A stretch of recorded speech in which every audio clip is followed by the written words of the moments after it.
ನಮಸ್ಕಾರ. ಇವತ್ತು ಒಂದು ಚಿಕ್ಕ ಆದ್ರೆ ತುಂಬಾನೇ ಮನಸ್ಸಿಗೆ ಹತ್ರ ಆಗೋ ಕಥೆಯನ್ನ ಕೇಳೋಣ. ಇದು ಕೇಳೋಕೆ ತುಂಬಾ ಸಿಂಪಲ್ ಅನ್ಸ್ಬೋದು, ಆದ್ರೆ ಇದರೊಳಗಿರೋ ಪಾಠ ಇದೆಯಲ್ಲ, ಅದು ನಿಜಕ್ಕೂ ಬಹಳ ದೊಡ್ಡದು. ಈ ಕಥೆ ಶುರುವಾಗೋದೇ ಒಂದು ಸರಳ ಪ್ರಶ್ನೆಯಿಂದ. ಯೋಚನೆ ಮಾಡಿ ನೋಡಿ, ನಮ್ಮ ಜೀವನದಲ್ಲಿ ನಡೆಯೋ ಪುಟ್ಟ ಪುಟ್ಟ ಘಟನೆಗಳಲ್ಲೇ ಎಷ್ಟೊಂದು ದೊಡ್ಡ ದೊಡ್ಡ ಸತ್ಯಗಳಡಗಿರ್ತವೆ ಅಲ್ವಾ? ಸರಿ, ಹಾಗಿದ್ರೆ ಕಥೆ ಶುರು ಮಾಡೋಣ. ಸಮಯ ಒಂದು ಸಂಜೆ. ಸೂರ್ಯ ನಿಧಾನಕ್ಕೆ ಮುಳುಗ್ತಾ ಇದ್ದಾನೆ. ಎಲ್ಲ ಕಡೆ ಒಂದು ಪ್ರಶಾಂತವಾದ ವಾತಾವರಣ. ಆ ಸಂಜೆಯ ಸಮಯವೇ ಈ ಕಥೆಗೆ ಒಂದು ಸುಂದರವಾದ ಸೆಟ್ಟಿಂಗ್ ಕೊಡುತ್ತೆ. ಇಲ್ಲಿ ನಮ್ಮ ಮೊದಲ ಪಾತ್ರಧಾರಿ ಬರ್ತಾರೆ. ಅವರೇ ತಂದೆ. ದಿನಪೂರ್ತಿ ಕೆಲ್ಸ ಮಾಡಿ ಸಾಕಾಗಿ ಮನೆಗೆ ಬಂದಿದ್ದಾರೆ. ಮುಖದಲ್ಲಿ ಸುಸ್ತು ಎದ್ದು ಕಾಣ್ತಿದೆ. ಆದ್ರೂ ಅದನ್ನೆಲ್ಲ ಮರೆಮಾಚಿ ತನ್ನ ಕುಟುಂಬದ ಮುಂದೆ ಒಂದು ನಗು ತರಲು ಪ್ರಯತ್ನಿಸ್ತಾ ಇದ್ದಾರೆ. ಅವರ ಆ ಪುಟ್ಟ ಪ್ರಯತ್ನದಲ್ಲೇ ಎಂಥ ಪ್ರೀತಿ ಇದೆಯಲ್ವಾ? ಅವರು ಹೀಗೆ ಸುಸ್ತಾಗಿ ಕೂತಿರುವಾಗ್ಲೇ ಆ ಜಾಗಕ್ಕೆ ಒಂದು ಹೊಸ ಚೈತನ್ಯ ಬಂದಾಗುತ್ತೆ. ಯಾಕಂದ್ರೆ ಅವರ 5 ವರ್ಷದ ಮುದ್ದು ಮಗು, ಅಬ್ಬಾ ಎಂಥ ಉತ್ಸಾಹ, ಮುಗ್ಧತೆ, ಓಡೋಡಿ ಅಪ್ಪನತ್ರ ಬರುತ್ತೆ. ಈಗ ನೋಡಿ, ಇಡೀ ಕಥೆಯ ಕೇಂದ್ರಬಿಂದು ನಮ್ಮ ಕಣ್ಮುಂದೆ ಬರುತ್ತೆ. ಆ ಮಗುವಿನ ಚಿಕ್ಕ ಕೈಯಲ್ಲಿ 2 ಚಾಕ್ಲೇಟ್ಗಳಿವೆ. ಇವು ಬರೀ ಚಾಕ್ಲೇಟ್ ಅಲ್ಲ, ಇದು ಮುಗ್ಧತೆ, ಪ್ರೀತಿಯ ಸಂಕೇತ. ಮುಂದೆ ನೋಡ್ತಾ ಇರಿ, ಇದೇ ಚಾಕ್ಲೇಟ್ಗಳು ಎಂಥ ದೊಡ್ಡ ಪಾಠ ಹೇಳ್ಕೊಡುತ್ತೆ ಅಂತ. ಆಯ್ಕೆ ತುಂಬಾ ಸ್ಪಷ್ಟವಾಗಿತ್ತು. ಒಂದು ದೊಡ್ಡ ಚಾಕ್ಲೇಟ್, ಇನ್ನೊಂದು ಚಿಕ್ಕದು. ಈ ಎರಡರ ನಡುವಿನ ವ್ಯತ್ಯಾಸ ಇದೆಯಲ್ಲ, ಇಡೀ ಕಥೆಯ ತಿರುವು ನಿಂತಿರೋದೇ ಇದರ ಮೇಲೆ. ಆಗ ಮಗು ತುಂಬಾನೇ ಮುಗ್ಧವಾಗಿ, ನೇರವಾಗಿ ಅಪ್ಪನನ್ನ ಕೇಳುತ್ತೆ. ಈ ಪ್ರಶ್ನೆನೇ ಈ ಕಥೆಯ ಅಸಲಿ ಆರಂಭ. ಇದು ಕೇವಲ ಒಂದು ಪ್ರಶ್ನೆ ಅಷ್ಟೇ ಅಲ್ಲ, ಆ ಪುಟ್ಟ ಮಗುವಿನ ಮನಸ್ಸು ಹೇಗಿದೆ ಅಂತ ತೋರ್ಸೋ ಒಂದು ಕನ್ನಡಿ ಇದ್ದ ಹಾಗೆ. ಅದಕ್ಕೆ ತಂದೆ ಕೊಟ್ಟ ಉತ್ತರ ಕೇಳಿ, ಎಂಥ ಪ್ರೀತಿ, ಎಂಥ ಜ್ಞಾನ ಇದೆ ಅದರಲ್ಲಿ. ಅವರ ಮಗುವಿನ ಮೇಲೆ ಯಾವ ಒತ್ತಡವನ್ನೂ ಹಾಕಲ್ಲ. ಬದಲಿಗೆ ಆ ನಿರ್ಧಾರವನ್ನ ಸಂಪೂರ್ಣವಾಗಿ ಮಗುವಿನ ಇಷ್ಟಕ್ಕೆ, ಅದರ ಮನಸ್ಸಿಗೆ ಬಿಟ್ಬಿಡ್ತಾರೆ. ಅಪ್ಪನ ಮಾತು ಕೇಳಿ ಮಗು ಒಂದು ಕ್ಷಣ ಸುಮ್ಮನಾಗುತ್ತೆ. ತನ್ನ ಪುಟ್ಟ ಕೈಯಲ್ಲಿರೋ ಆ 2 ಚಾಕ್ಲೇಟ್ಗಳನ್ನೇ ನೋಡ್ತಾ ಅಪ್ಪ ಹೇಳಿದ್ದನ್ನ ಮನ್ಸಲ್ಲೇ ಅಳೆದು ತೂಗುತ್ತೆ. ಆ ಸಣ್ಣ ನಿಶ್ಶಬ್ದ ಇದೆಯಲ್ಲ, ಮುಂದೆ ಏನಪ್ಪ ಆಗ್ಬೋದು ಅಂತ ನಮ್ಮಲ್ಲೂ ಒಂದು ಕುತೂಹಲ ಮೂಡಿಸುತ್ತೆ. ಕೊನೆಗೂ ಮಗು ಒಂದು ನಿರ್ಧಾರಕ್ಕೆ ಬರುತ್ತೆ.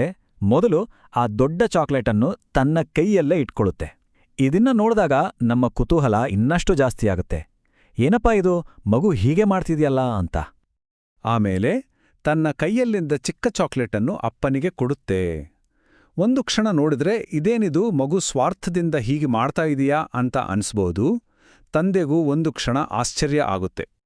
ಆದ್ರೆ ತಂದೆ ನಿರಾಶೆಯಿಂದ ಕೇಳಲ್ಲ, ಬದಲಿಗೆ ತುಂಬಾನೇ ಮೃದುವಾಗಿ ಮಗುವಿನ ಮನಸ್ಸಲ್ಲಿ ಏನಿದೆ ಅಂತ ತಿಳ್ಕೊಳ್ಳೋ ಕುತೂಹಲದಿಂದ ಕೇಳ್ತಾರೆ. ಅವರ ಪ್ರಶ್ನೆಯಲ್ಲಿ ತೀರ್ಪಿರಲಿಲ್ಲ, ಬದಲಿಗೆ ಅರ್ಥ ಮಾಡ್ಕೊಳ್ಳೋ ಹಂಬಲಿತ್ತು. ಮತ್ತು ಇಲ್ಲೇ ಬರೋದು ಕಥೆಯ ಅತ್ಯಂತ ಹೃದಯ ಸ್ಪರ್ಶಿ ತಿರುವು. ಮಗು ಕೊಟ್ಟ ಆ ಸುಂದರ, ಮುಗ್ಧ, ಕಾಳಜಿಯುಳ್ಳ ಉತ್ತರ ಇದೆಯಲ್ಲ, ಅದು ಇಡೀ ಸನ್ನಿವೇಶವನ್ನೇ ಬದಲಾಯಿಸಿಬಿಡುತ್ತೆ. ಬಹುಶಃ ತಂದೆಗೆ ಸಕ್ಕರೆ ಕಾಯಿಲೆ ಇತ್ತೇನೋ, ಹಾಗಾಗಿ ಅವರು ಜೇನುತುಪ್ಪ ಬಳಸೋದನ್ನ ಆ ಮಗು ನೋಡಿರ್ಬೇಕು. ನೋಡಿ, ಆ ಪುಟ್ಟ ಹೃದಯಕ್ಕೆ ತನ್ನ ಅಪ್ಪನ ಆರೋಗ್ಯದ ಬಗ್ಗೆ ಎಂಥ ಕಾಳಜಿ. ತನಗಿಂತ ಹೆಚ್ಚಾಗಿ ಅವರ ಬಗ್ಗೆ ಯೋಚಿಸುವ ಆ ಪ್ರೀತಿ ಇದೆಯಲ್ಲ, ಅದಕ್ಕೆ ಬೆಲೆ ಕಟ್ಟೋಕ್ ಸಾಧ್ಯನಾ?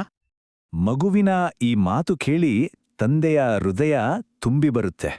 ಅವರ ಕಣ್ಣುಗಳು ಒಮ್ಮೆಲೆ ಪ್ರೀತಿಯಿಂದ ಹೊಳೆಯುತ್ತೆ. ತಕ್ಷಣ ಮಗುವನ್ನ ಎಳೆದು ತಮ್ಮ ಮಡಿಲಲ್ಲಿ ಕೂರಿಸ್ಕೊಂಡು ಬಿಗಿಯಾಗಿ ಅಪ್ಪಿಕೊಳ್ತಾರೆ.